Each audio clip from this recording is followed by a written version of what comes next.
Mr. Ted George. Good afternoon, Mr. George. Thank you for joining us on the program today. Now, it's not the first time the IMF or even the World Bank will be painting a gloomy picture about the effects of the pandemic on the global economy. But how badly has Africa been affected, and which countries have fared better or worse during the crisis? Well, I think it really depends where you look in Africa, because the reality is that the IMF is due to bring out its next global outlook next week. But back in June, they were forecasting a 3.2% contraction this year. And that is huge. I mean, that represents, two or three economies all added together in Africa. The reality is COVID hasn't hit the population as hard as, let's say, Western Europe or South Asia or Latin America. But what we have seen is very limited fiscal space by the African governments to be able to respond to the drop in demand. So the countries that have really been affected, oil-dependent countries, Nigeria, for example, is expected to shrink by 5% this year, Equatorial Guinea by 8.1%, and Angola is expecting a fifth consecutive year of contraction in GDP of around 4%. Also, economies which are dependent on tourism, Mauritius is expected to be down 12%, Seychelles by 14%. No one can travel to these destinations. But what is interesting is the countries that are not dependent on a single commodity, which are a bit more diversified and which are integrated into a regional market, are faring relatively well.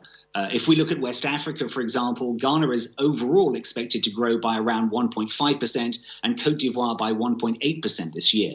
So these are initial predictions, of course, but it just shows that if you have a diversified economy, you can withstand the impact of COVID a lot more than if you're dependent on a single commodity export.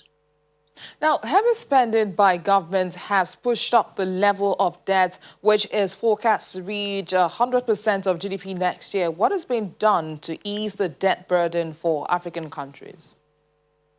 Well, there have been a lot of different initiatives from the very start of the year, because we've actually seen fiscal deficits rising sharply in African governments from around 4% last year of GDP to around 8% this year. The IMF itself has approved over $280 billion in financing, more than a third of that since March. We've also seen the G20 have agreed to freeze debt repayments for the poorest nations beyond the end of this year. And there is the Debt Service Suspension Initiative, the DSSI, which has 28 countries in sub-Saharan Africa getting around $5 billion of relief. And I know the IMF is actually pushing to extend that beyond the end of this year to the end of 2021, which would give another $5 billion of relief. The Paris Club is also, of private creditors, has also agreed to suspend debt repayments. But I think where there's a real concern is about Chinese debt, because there's just not really much certainty about how much it is. It's estimated around $150 billion, and around 3/4 of debt repayments owed by Africa are actually to China. So this is a real question. How big is the debt? But certainly going forward, there needs to be more debt relief offered to African countries to get through this crisis. Now, with all of this now, are we likely to see an economic recovery in 2021, and what measures are being proposed to achieve this? Well, the IMF is expecting a rebound of around 3.4% growth next year in 2021 for Africa, which should help fill up some of the drop from this year. But the reality is we've seen a lot of short-term measures which are very costly. Ultimately, the priorities, number one, is to continue measures to protect lives and livelihoods. This means the different health regimes, the curfews, the social distancing, and also credit guarantees, wage subsidies, things to keep businesses on life support so they can get through this drop in demand.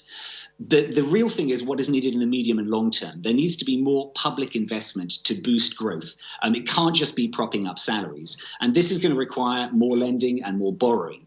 And so really the big question here is about debt. There needs to be more debt relief. This is being proposed by the IMF and World Bank, but it really needs to go beyond that. It needs to be private lenders. It needs to be investors as well, who are going to give a bit more slack to these African economies so they can grow. But I think the important thing to bear in mind here is even though the biggest economies have taken the largest hit, South Africa, Nigeria, Kenya, a lot of the smaller economies are actually relatively undeveloped. They're not too heavily dependent on technology. And in fact, they're managing relatively well through the crisis. So there is a good upside in terms of growth if some degree of normality can return by the middle of next year. All right, we'd like to thank you, Founder and Chief Narrative Officer, Clio's Advisory UK, Mr. Ted George. Thank you for joining us on the program.